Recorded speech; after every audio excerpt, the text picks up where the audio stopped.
work and really helping children and families get back on the path to self-sufficiency. I've also been a high school registrar, so extremely familiar with McKinney-Vento, which we'll dive into shortly. And I will let Angelica go ahead and introduce herself. Hi, everyone. Good morning and happy Friday.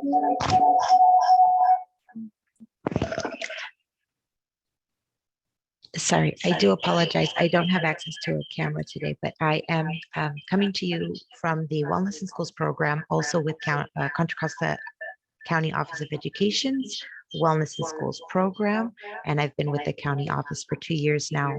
I came from West Contra Costa Unified School District, serving the county as a truancy specialist and supporting the return to school for youth. So let's get started. Thank you. Okay, guys, go ahead and share my screen so we can get started. All right. So our topic today, education rights for children and youth.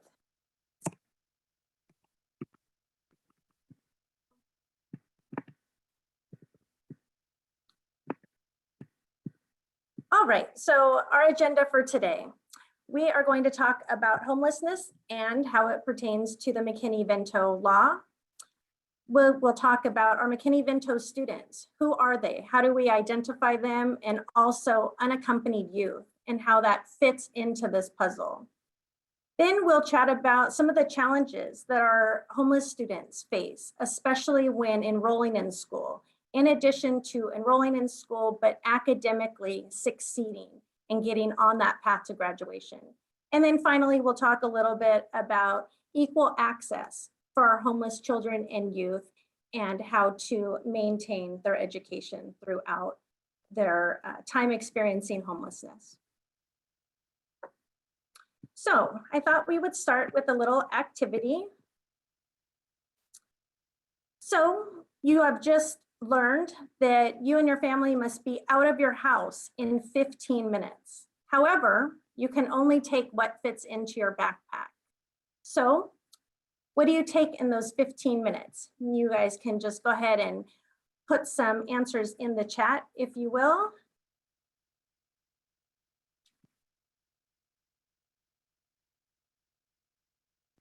I see some answers coming through already. So some thoughts to think about during this activity. And again, you can just put them in the chat.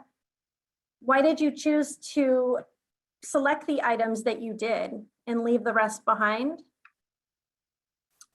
How did it feel to make those choices and really just having enough room to put in a small backpack?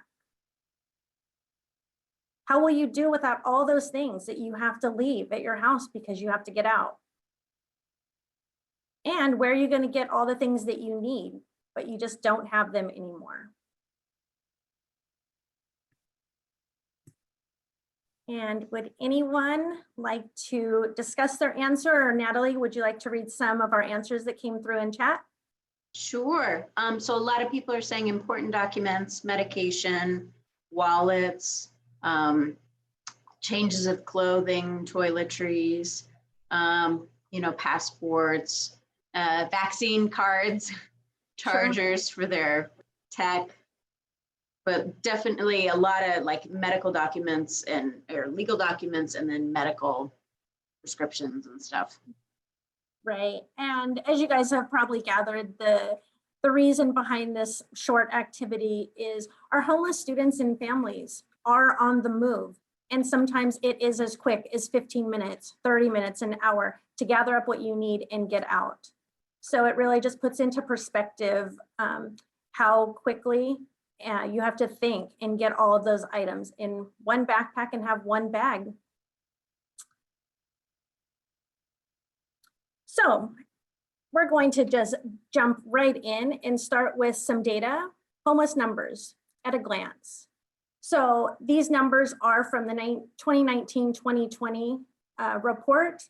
So nationwide, 1.5 million homeless students. Here in California, 250,000, almost, students. And right here in Contra Costa County, 2,449 students. You'll see right below that 41% of all homeless children are in fact under the age of 5. So that 41% comes from the nationwide number at 1.5 million students. Pretty alarming numbers. And of course, our goal is to end homelessness eventually. So when we see those numbers increase year after year, it's pretty eye-opening and disheartening.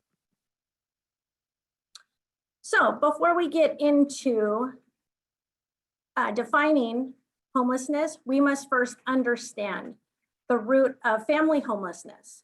So some of those causes of family homelessness, economic challenges, of course. As you all know, there is a huge lack of affordable housing here in Contra Costa County, but within the state and nationwide, actually.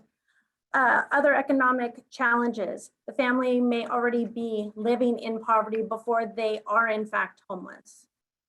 Underemployment, unemployment. Some parents are single income, one income families.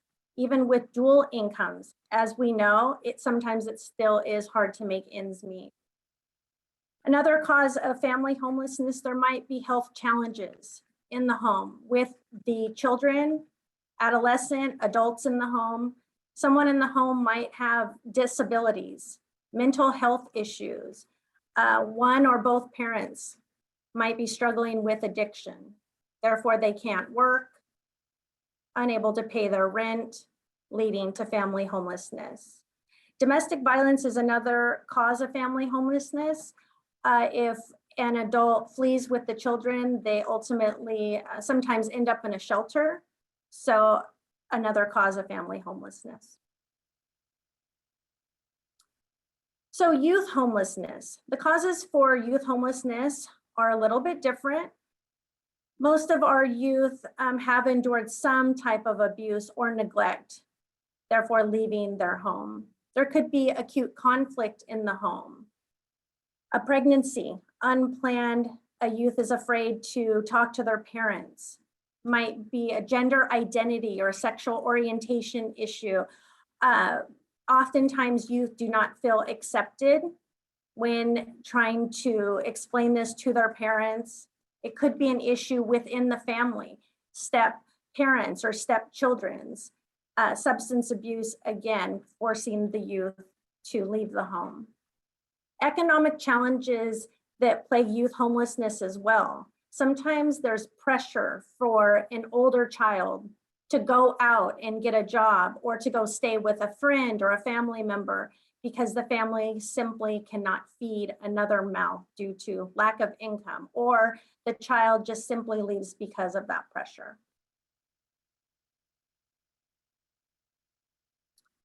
So where do these families and youth go? Well, for some, shelters are not an option. There's rules at the shelter, there's curfews, there's stipulations and things where some shelters here in the county only take adult male, or there's no children allowed, there's no pets allowed. Most of the families do not want to be split up. However, there are some communities that don't even offer shelters. Here in the county, shelter demand often exceeds the supply. The shelters here in Contra Costa County, I know that when we submit referrals, there's no space available, or someone just has to show up and be on a wait list, if you will, and see if there's a bed available. Another concern that I've heard from families and youth, I don't want to go to the shelter, I don't feel safe, or they've had a traumatic event happen at a shelter, so I don't want to go back. Curfews are also a concern.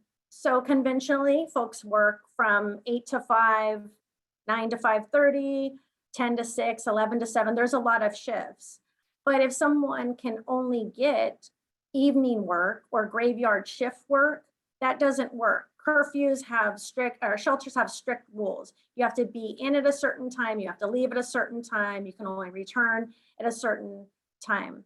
So if I work midnight to 9 p.m., that's not really going to work. And then finally, shared housing arrangements. Someone initially offers their home as a gracious host, which is wonderful, but after a while that may become taxing on the host family. They may realize that they're spread a little thin. Unfortunately for our unaccompanied youth, our runaway youth, they may stay with an adult or a family and then ultimately have an unscrupulous host. So in the end, that teen may end up being put out for labor or trafficking or sex, which is really unfortunate. So the McKinney-Vento Homeless Assistance Act. I'm sure mostly everyone in this room has heard that name one time or another, but it's the law, so we're going to jump right in and learn a little bit more about the good old McKinney-Vento Act. So in a nutshell, the McKinney-Vento is a federal law, and what it really does is it protects our children and youth that are experiencing homelessness. It says that they have the same educational rights and protections as our non-homeless students. The McKinney-Vento Act also funds the EHCY program. So EHCY stands for the Education for Homeless Children and Youth. And this act also applies to every LEA, local education agency. So that includes our county offices of education, our charter schools, direct and locally funded, as well as every public school district. So a little backstory on McKinney-Vento Act. It was signed way back in 1987 by President Ronald Reagan. It was originally known as the Stuart B. McKinney Act. And what it did is it mandated those states to really take a look at the residency requirements for our homeless children and youth. So what's being required when a homeless family comes in to enroll a student? And really wanted states to look at those problems. What's plaguing our homeless youth and how can we help them? So a couple of years went by and it came back in 1990. This time it came back as just the McKinney Act. And again, it asked states, you know what, I know we initially asked you to review the enrollment requirements, but now we want you to get rid of all those enrollment barriers for homeless students because we want them in school under any condition because children and youth should not be missing school. However, 1994, the education portion of the McKinney-Vento Act is now included in ESSA, which is the Every Student Succeeds Act. They threw in preschools this time and really wanted to hear from the parents. How can we help? What agencies, resources, and organizations can help your family as a homeless family keep your child in school? So almost a decade went by, and this time it came back better than ever and was known as the McKinney-Vento Act that we all know and love today, and also said, okay, we've got all these great things in place, but we also want every LEA, so all your school districts, county offices, and charter schools, to have a local liaison to make sure that our McKinney-Vento students are getting the information and receiving the rights that they are entitled to.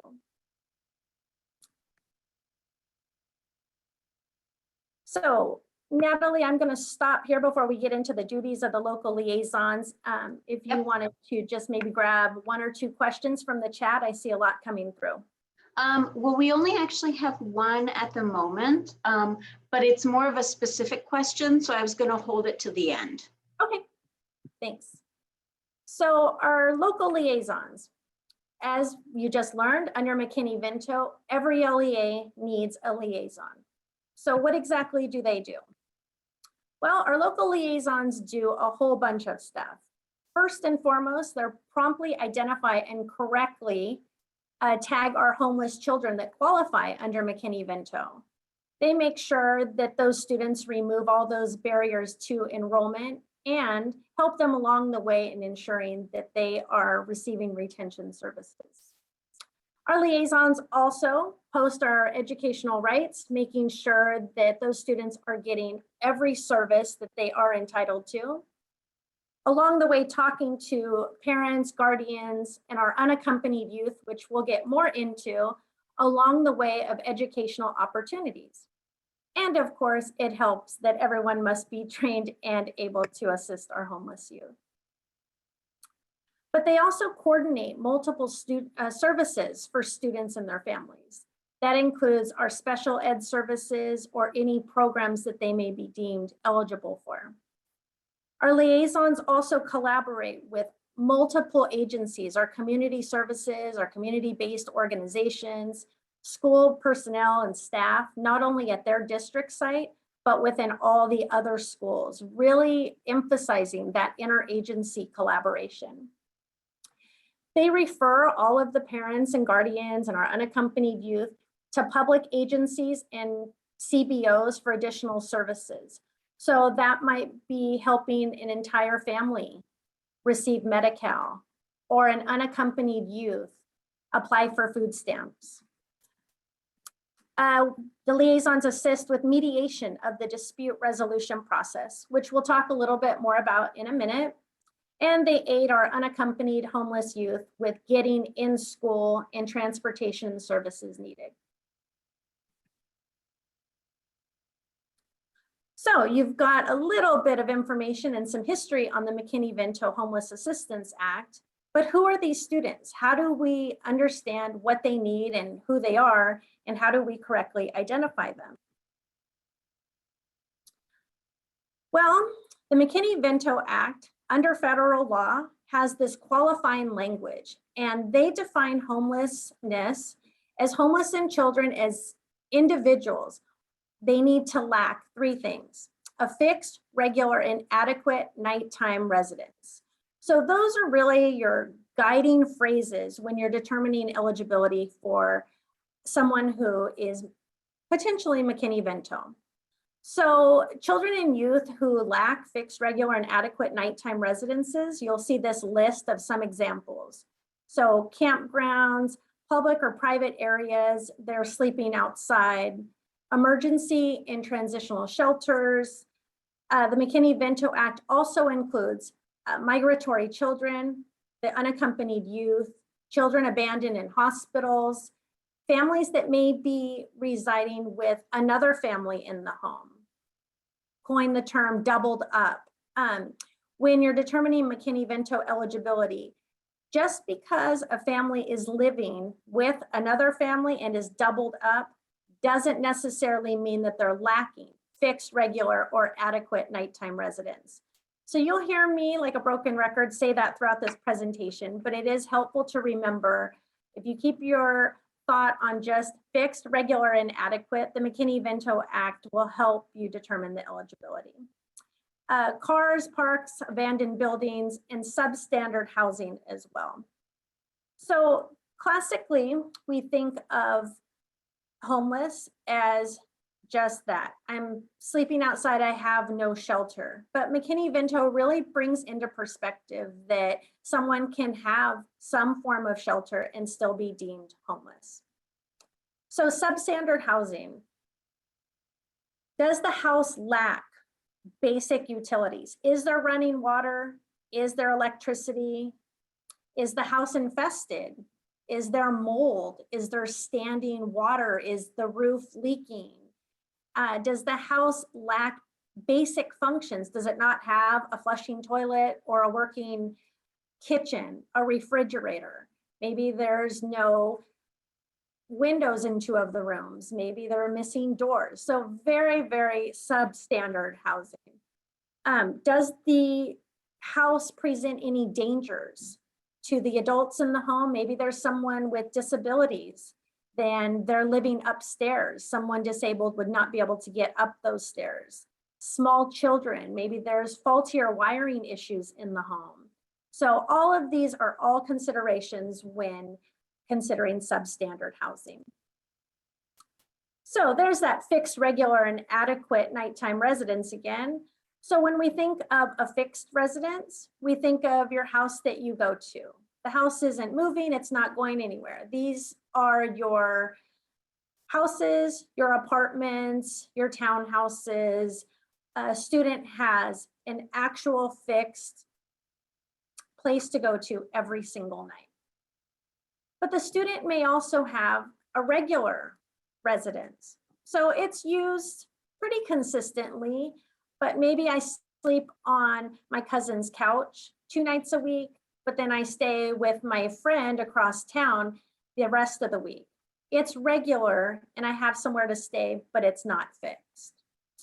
And adequate. So adequate nighttime residence meets the physical and the psychological needs that you would typically see in a fixed home. So you're flushing toilets, you're running water, but it might be in the form of a multi-dwelling or a shelter. That's a picture of a shelter where there could be up to 20 people or more in a room.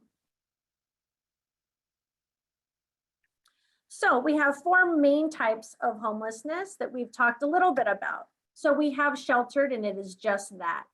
A student and or a family might be staying in a temporary shelter, a domestic violence shelter, a transitional housing shelter. It is just that. They may also be unsheltered. Those are your bus stations, in a vehicle, an abandoned building, an alleyway. Doubled up. I'm sharing this house with another family, but under McKinney-Vento Act, it should be due to an economic hardship or another reason. The house that the family was living in burned down. Someone got laid off of their job and can no longer make their rent or mortgage payment and are forced to move in with another family so that they do not become unsheltered. And hotels and motels. So the family's living in one of those due to the lack of adequate accommodation. So we go back to that substandard housing. The hotel and motel has working toilets and a shower when the substandard housing did not. So unaccompanied youth. You've heard the term a couple of times, but who are they and how does it fit in with the McKinney-Vento Act? So 1 in 6 young people have reported an experience of homelessness. That's almost 20%. That's pretty alarming to think of any youth under the age of 18 sleeping in an abandoned building or a bus station or a park bench outside. So unaccompanied youth, at a glance, they do not need a parent or guardian to enroll in school. They can walk into a school and say, I want to go to school and I'd like to start tomorrow. So under McKinney-Vento law, they cannot be turned away and they have the right to have access to every service as a non-homeless student would have. So our local liaisons, we talked about them and all of their duties. This is really where they come in and ask the homeless youth, what can I help you with? How can I support you? These are your rights as it pertains to education. And of course, our unaccompanied homeless youth without a parent or guardian have the same rights to the appeal system as if they did enroll with their parent or guardian. So our unaccompanied youth definition by law can be defined as any children or youth that is not in the physical custody of their parent or guardian. Now, folks, keep in mind that they're not in the physical custody, but an unaccompanied youth can still be in the legal custody of their parent. So they may not be home, but their parents still have legal custody of them.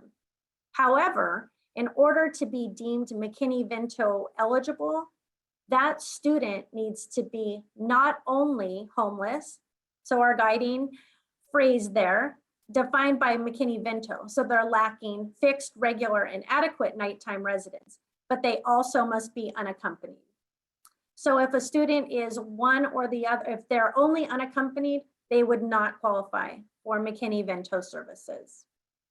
So on the bottom, you'll see there too, if someone comes in and they are trying to explain that they're having custody issues or guardian issues, I might go live with my uncle. not qualified for McKinney-Vento services because they would have to, A, be defined as McKinney-Vento under fixed, regular, adequate nighttime residence and be unaccompanied. So some numbers on our unaccompanied youth. So many of our youth leave the home because of different reasons. So they may try to go to a shelter, but we talked about how the shelters are often scary or they're full, or the youth might have a part-time job and can't adhere to the shelter curfews. Again, the shelters have limited stays. Most commonly here in the county, 30, 60, or 90-day stays. After that time frame is up, the youth would have to find another place to stay. A lot of our youth leave the home due to abuse. Some numbers here, 20 to 50% of youth that leave the home report sexual abuse, while 40 to 60% report physical abuse in the home. Leading us to talk about family dysfunction. So when youth are calling 211 or the runaway or the crisis line, 2/3 of those calls report that at least one of the parents are struggling with abusing drugs or alcohol. About 1/3 of our homeless youth identify as being part of the LGBTQ+ community. That sometimes causes friction in the home, lack of acceptance, lack of communication, prompting the youth to flee the home. And 10% of homeless teens are pregnant. Hey, Gina, we had a quick question in the chat. Sure. The statistics that you're giving, are they for Contra Costa County specifically, or are they more national or kind of mixed? They're nationwide. Okay, thank you. Sure. So to determine McKinney-Vento eligibility, there is that same qualifying language again. So the student must meet the McKinney-Vento definition of fixed, regular, and adequate nighttime residence, and the student meets the definition of an unaccompanied youth. So yes, they are lacking the nighttime residence. So are they homeless? We've checked that there. Are they unaccompanied? They left the home, they're not with their parents. So yes, they're unaccompanied. So they become an unaccompanied homeless youth and McKinney-Vento eligible.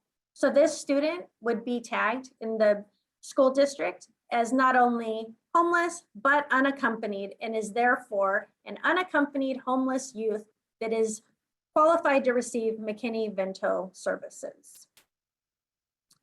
Now, if a student is not McKinney-Vento eligible, we have our same little chart here. So the student meets the McKinney-Vento definition of homeless. No, they're staying with their cousin, and so they are not lacking the fixed, regular, adequate nighttime residence. So homeless, we've checked no there. Does the student meet the definition of unaccompanied? Yes, they're staying with their cousin and are not in the physical custody of their parent. So are they unaccompanied? Yes. Therefore, the youth is unaccompanied, but not McKinney-Vento eligible. So the school district should really work to provide the student with the appropriate services. However, they will not qualify for McKinney-Vento services because you remember, to qualify, you have to be McKinney-Vento eligible, homeless, and unaccompanied. You can't have one or the other. All right, so test time for you folks. I have a situational question here, and then you guys can tell me what you think. So all of you are beginning your first school year as your district's local liaison. It's August, the students are starting to come in for the school year and enroll. So the principal calls you with a question. So a teacher at his school wants to enroll her niece, Sarah, in his school, but the principal is kind of on the fence. He's not sure if that's okay. So the niece has just moved in with her aunt, who's the teacher at the school, over the summer. So her dad, who's a widower, has moved to a new city because he got a new job. However, he wants his daughter to finish her senior year at the high school with her friends. The teacher, the aunt, doesn't have some of the paperwork that she needs to enroll, but says, well, that's not an issue. because Sarah's unaccompanied and can enroll under McKinney-Vento. So my question to all of you is, would you deem Sarah eligible for McKinney-Vento services as an unaccompanied homeless youth? So you can go ahead and put your answer and what you think in the chat there.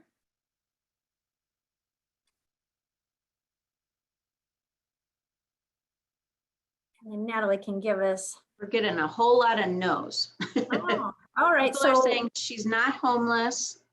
I've seen only no's right now. oh, and the reason is because she's not homeless. Yep. So can she just be unaccompanied under McKinney-Vento? That somebody said unaccompanied but not considered homeless. No. Good job, guys. You're right, because under McKinney-Vento and to be qualified as an unaccompanied homeless youth, she would need to be both. So I'll have to make that question harder next time. Good job. So now we're going to talk a little bit about some barriers and strategies for our homeless children and youth, what they struggle with and how we can help them overcome some of those barriers. So first, some more numbers for you. So our homeless students, twice as likely to score poorly on standardized testing, in particular math and reading. But that number triples to be more likely to be placed in a special ed program. Our homeless students are 4 times more likely to drop out of school completely and 8 to 9 times more likely to have to repeat grades. So pretty alarming numbers there. Those are nationwide numbers as well. So some of the barriers that our school district folks run into is barriers to identifying our McKinney-Vento and homeless students and our unaccompanied youth students. So some of those reasons include the lack of understanding of the definition of homeless. We talked about the classical definition. So a family doesn't really see themselves as homeless if I'm staying with a family and I'm doubled up. I'm not sleeping outside, so my family is not homeless. The desire to avoid the stigma often associated with homelessness. How are people going to perceive me? Is my child going to be treated differently or being made fun of? The fear that they might be found out. Parents are often concerned if they are homeless. Is my child going to be taken away from me? Is school personnel going to call CPS or the authorities and make a report? Am I going to lose my kids? And our unaccompanied youth, because they're unaccompanied, often they can be difficult to identify. They might not have the proper paperwork, and our registrars or school district staff have to dig around a little and find out the story as why they're unaccompanied and what their situation is to have them leave the home. So strategies for identification. Well, we can create a welcoming and supportive environment. We want not only the students, but the families to understand that it's a safe place, that we're here to help and provide them with additional resources and referrals and agencies that can help them. For our youth, in particular, our unaccompanied youth, I want to encourage folks to develop outreach materials that are friendly. I know that posters and flyers help, but everything's digital. So you're posting on websites and on Twitter and Instagram. You're also developing positive relationships with youth, letting them know you can come and talk to me. What we talk about is confidential, you can share. However, as a mandated reporter, if I hear something that I feel is going to impact your well-being, I am required to report that. So homelessness creates a lot of things, but first and foremost, they create a ton of barriers for our students. So students that are homeless, they might experience not being able to meet standard school enrollment requirements. So they don't have the paperwork. They don't understand which school they can actually attend, especially our unaccompanied youth. Because of this, they may move around and change schools a lot. So it's not so much the changing schools, but the other part that goes along with that. They're having to just uproot and go to a new strange school and leave their friends and people behind that maybe they were comfortable being with. So it's a shell shock to their system to have to just go to a different location. Our homeless students may be hungry and tired and stressed. Maybe the food that they're receiving at school is the only meal they're receiving throughout the day. Maybe they slept outside or in a car. They don't have access to basic school supplies or a quiet place to study. That would definitely impact their performance at school. No access to transportation. I'm missing school and have become truant because I can't get a ride in the morning. I don't have money to get on the bus and go. It's too far for me to walk, so I will just skip school. Those unaccompanied youth, they don't have a guardian or parent to help them not only enroll, but to provide guidance for them within the family as they're growing up. The lack of stable housing, of course. Some of our students have experienced emotional and mental health trauma, the reason for homelessness. And maybe they do not even have consistent access to facilities. It becomes a hygiene issue. I can't do my laundry. I don't even have a place to take a shower. So also affecting education. We talked about transportation, but our homeless students tend to have erratic attendance, sporadic attendance coming to school. They're ditching, they're leaving early, numerous tardies. The inability to contact parents. If a parent did come in to enroll their child, the phone number that they listed maybe is not in service anymore, or they had it a friend's phone number. The friend says, we're not talking anymore. The school district staff has no idea how to get in touch with these parents. The lack of continuity in education. So you'll see those gaps in skill development. Remember, 8 to 9 times more likely to drop out of school completely.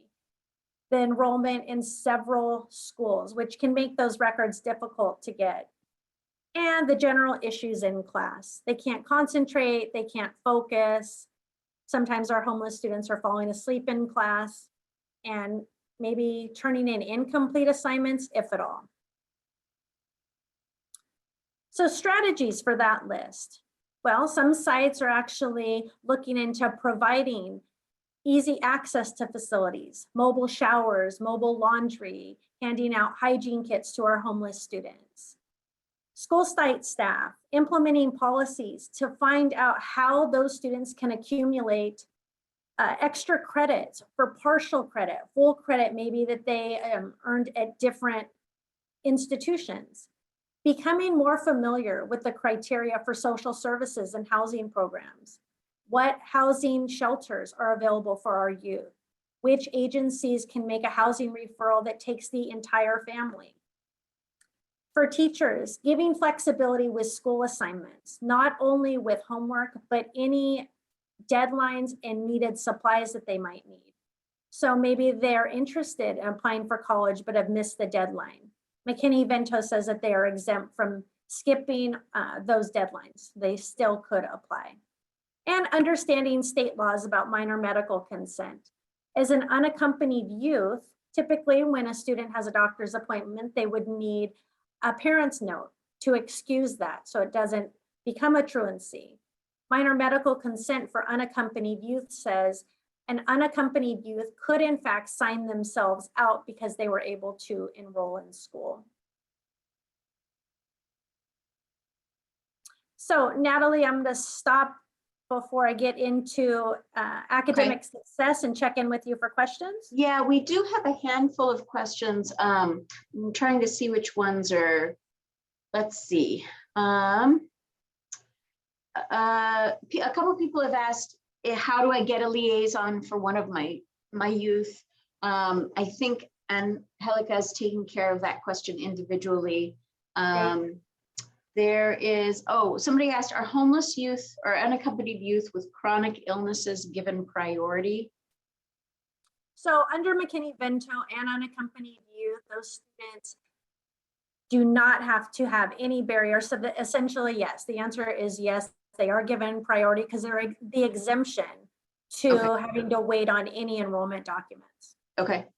And are peers used to reach out to other youth? Not typically. Okay. So Angelica's taking care of the liaison list. I also will send that out, but we have a list of all of the appointed liaisons, not only at the school districts, but the charter schools as well. So we'll make sure that everyone receives that list. Okay. And then what percentage or how many of McKinney-Vento eligible youth in our county would you say are foster youth? So that's a tough one because they're classified differently. Angelica, do you have? Angelica's going to get you that number and she will drop it in the chat. Thank you. And then the only other one was, does McKinney-Vento apply for undocumented children? Yes, it does. Okay. Perfect. That's all. Thank you. All right. So we're now moving into getting these kids on the track to graduating, going to school, and succeeding. So how do we do that? So McKinney-Vento law says students that qualify under McKinney-Vento should have equal access to the following. So the GATE program, Gifted and Talented Education, Special Ed Services, Migrant Education, our EL programs, vocational education. Any student who is deemed homeless per McKinney-Vento automatically qualifies for a free and reduced lunch program. They should already be receiving that. Title I funded schools and programs and before and after school programs. So McKinney-Vento also says that students are entitled to immediate enrollment, even if they come in and have no paperwork. Typically, when a non-homeless student enrolls, we ask for a birth certificate, proof of residency, immunization records, exit grades from their previous school. Under McKinney-Vento Act, none of those documents are required. There's no lapse in enrollment. So that student could start school that afternoon without any documents. And registrars are on the hook for tracking down the CUME file for that student and all of those documents I just mentioned and making sure that the student is enrolled at the school. The reminder there again for any missed application or enrollment deadlines do not apply to McKinney-Vento students, and students must receive their records in a timely manner from the registrars. So when we say immediate enrollment, we're defining that per McKinney-Vento as students that are attending classes, participating, and attending regularly. So more strategies for enrollment. So folks should really become familiar with our local policies, but also on a state level on how to accommodate our homeless and unaccompanied youth. Making sure that school district staff understands the McKinney-Vento Act, but all of their rights as well. What are families as a whole unit experiencing homelessness entitled to, and what services could benefit them as a family? And making sure that staff also is aware of that immediate enrollment piece so that families that are experiencing homelessness don't get turned away. Contact information for the local liaison should also be posted at the school sites. If you don't know who the liaison is in a particular district, you can let me know and I will happily get that information to you. All right, McKinney-Vento students are also entitled to choosing their school. So they have the right to attend the school of their choice, which is twofold. So the first piece is the local school, where they might be doubled up or staying in that attendance area. There might be a school down the street and they choose to attend that. Because they're McKinney-Vento, they really don't have fixed, regular, or adequate nighttime residence. So they are entitled to go to the school that's closest to them, which makes sense. The other option they have is their school of origin. So this pertains to the last school that the homeless student attended, or the last school when they were permanently housed. And before they became homeless, maybe they went to a school that was out of town. They are still entitled to attend that school of origin if they choose. And of course, we don't want to forget our little guys. That includes our public preschools as well. So when selecting a school, we have to really determine as a school district, the school district looks at what is in the best interest of the student. So more often times than not, the school district will keep the child or strongly recommend that they stay in the school of origin. Maybe they've been there already for a year. It makes sense. The student wants to stay in their school of origin. However, the parent may think that it's a bad idea, or people at the school are a bad influence on their student and they don't want to stay there. But overall, the school district almost always selects the school of origin as the best interest for the student. Also, the district looks at factors and how it impacts the student. So what is the health and safety, the overall well-being of that student at that school? How are they doing academically and achievement-wise? So they would recommend that, but also give the priority request coming from the parent or the guardian, or the unaccompanied youth for that matter. McKinney-Vento students also eligible for transportation services. So transportation must be provided to and from the student's school of origin. However, if we're dealing with an unaccompanied youth, that request needs to come from our local liaison. So the transportation from the school of origin would be valid to our public preschools and the receiving schools as well. However, when a student now expresses they're no longer homeless, that school district or charter school or county office of ed must continue to provide transportation for that student for the remainder of the academic year. So if a student becomes housed, if you will, halfway through the school year, the LEA must still give transportation to that student until the end of the school year. So for example, a student, an unaccompanied youth student who has been determined to be McKinney-Vento eligible is staying at a shelter in San Francisco, but their school of origin is in San Jose. They're still attending school in San Jose. The San Jose School District is required to provide transportation from San Francisco to school for that student every day. So when you look at this slide very quick, you'll see the top 5 reasons and challenges that children faced when they were attending school. So down at the bottom, you'll see poor health and medical care. Maybe a student can't go to the dentist because they have no health insurance, or now they're an unaccompanied youth and have no idea because they're not speaking to their parents. Lack of clothing and supplies. This is a big one where we see a lot with our homeless students. They have not even a backpack to attend school, or I'm missing school because I don't have an alarm clock. I'm sleeping outside. I miss school. I wake up late every day. The inability to do homework.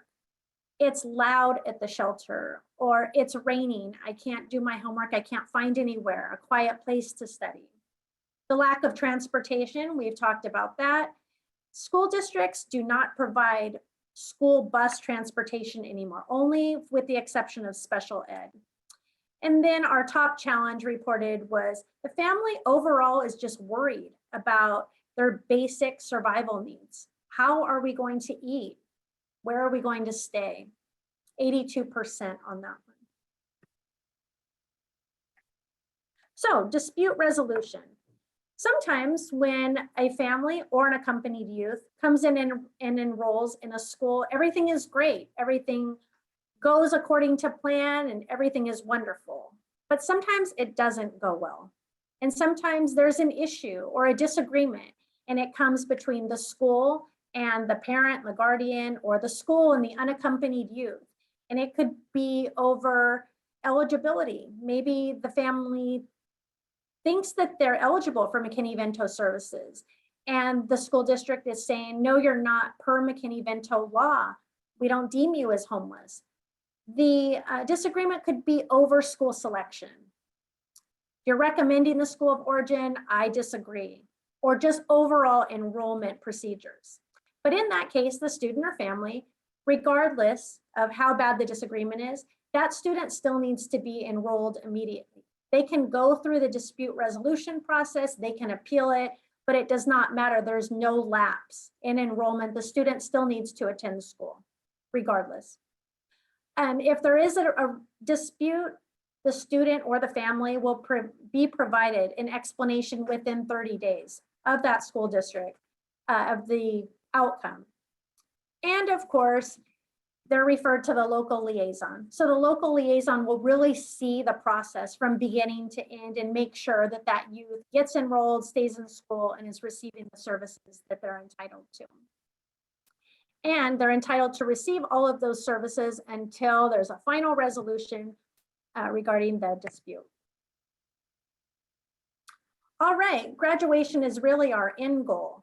So we're going to talk a little bit about AB 1806 and graduation requirements for our McKinney-Vento youth.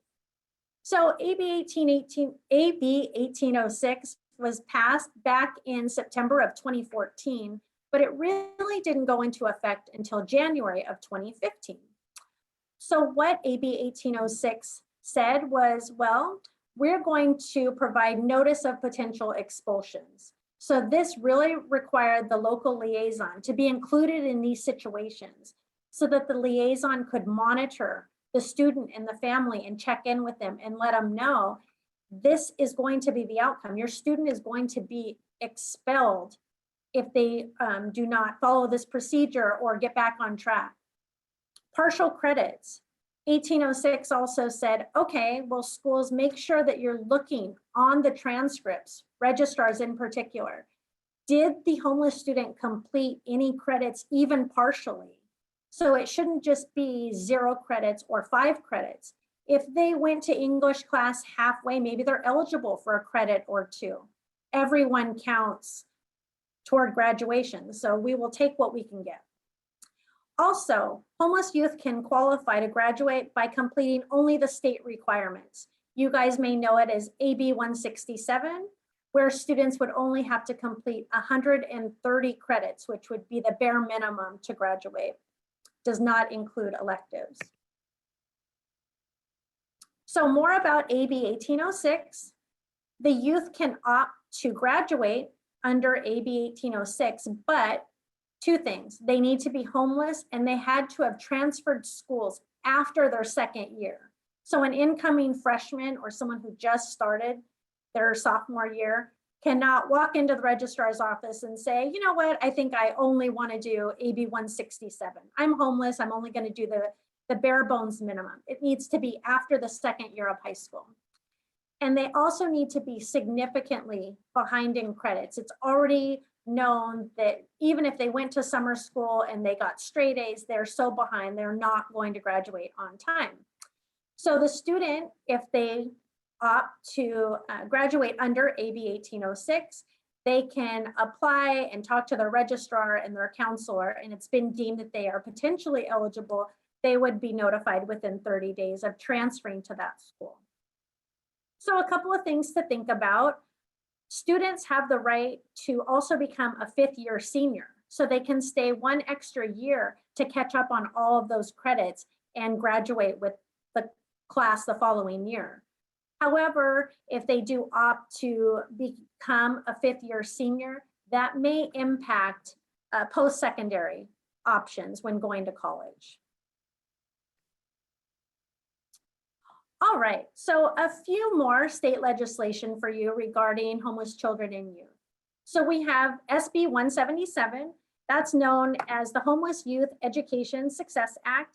And what that says is homeless students meet the residency and all of the requirements for extracurricular activities. So if a homeless student wants to, say, play football or do cheerleading, doesn't matter if they're homeless, they meet those requirements. They should not be excluded because of their McKinney-Vento status. It also requires those local liaisons to make sure that those educational rights are not only discussed with the family and the students, but they're also posted. So many of you have probably seen the "You Can Enroll in School" posters. That's our educational rights poster. If your site needs some or you would like them posted at your location, reach out to me and I will happily drop some off to your site. AB 309, CalFresh, you may know it as food stamps or SNAP benefits for homeless youth. So there is no age limit to apply for food stamps. If a youth, 15, 16 years old, is hungry, they're homeless, they can absolutely apply for food stamps. AB 1733 says that homeless individuals, youth or adult, are entitled to free ID cards and birth certificate waivers. They do not need to pay, I believe for an ID card, it's $40 and a birth certificate is $55. So those fee waivers really help out this population to get them an ID card and a birth certificate. Social Security cards also, replacement cards are free. And I have that application if folks need that. We can drop that in the chat as well. AB 652. So an unaccompanied youth comes in. That does not mean you automatically call CPS and deem them a runaway, they're troubled, they're in danger. It is not grounds for a CPS report. And finally, AB 1006. AB 1006 says the juvenile court records can petition to be sealed and destroyed. However, that only applies to nonviolent crimes and their records. So I want to thank you guys for sticking with me and listening to me for a whole hour. Again, my name's Gina Bills. I'm the education liaison over at the county office. So I am housed at the Pleasant Hill location over on Santa Barbara Road. That phone number you see is my direct extension as well as my email. So please, I want to encourage you to call or email me with any questions that you have. In my role as the education liaison, I am responsible for not only our public schools, all 18 counties here in our 18 districts in our county, but all of our charter schools as well and COEs. So any information, resources, county community-based organizations, agencies that you might need more information on or want to become familiar with, please do not hesitate to reach out to me. So again, thank you, everyone. And Thanks. Natalie, if there's any questions? Thanks, Gina. Yeah, we just had a couple more come through. If the student is a McKinney-Vento student, is there any proof required by the school for them to get the free lunches? No, so under McKinney-Vento, they're automatically, well, they should be notated in their data tracking system. So whether that's Infinite Campus or Aries or Power School, the registrar would automatically include them. And most oftentimes the cafeteria and the registrar will connect and make sure that those lists are matching up to make sure that those students are receiving free lunches. Okay. And then another question somebody asked that they are working with an undocumented homeless family who lives in an emergency shelter. This is out of San Francisco though. And their son wasn't accepted into the school, or their child wasn't accepted into the school because they could not provide the documents the school asked for. Who should they connect with to get help? Okay, so the student was not enrolled in public school for this Correct. reason. So McKinney-Vento qualifies. Even if the student does not have the documentation, they should not be exempt or excluded from attending public school. They need to reach out to the registrar at that school. Okay. And if they are unable to connect with them, they need to talk to their homeless liaison within the district in San Francisco. Okay, great. And if they have questions about that, they can email me and I can talk to them further. And then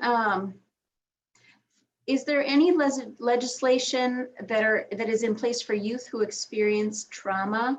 The person's understanding is that AB 1806 are for homeless youth, but she's curious about supporting students that have either high ACE scores or traumatic backgrounds. And Helga, do you want to fill that one?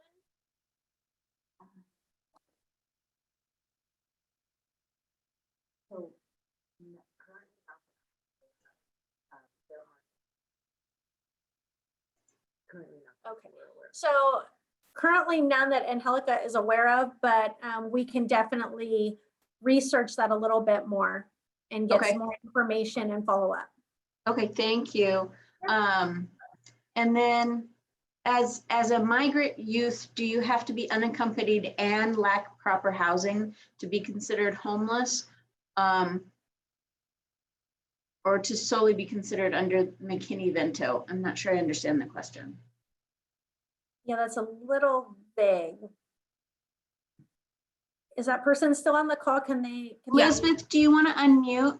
Yeah, I ask can the question? clarify. So I guess I got lost in the beginning. So I guess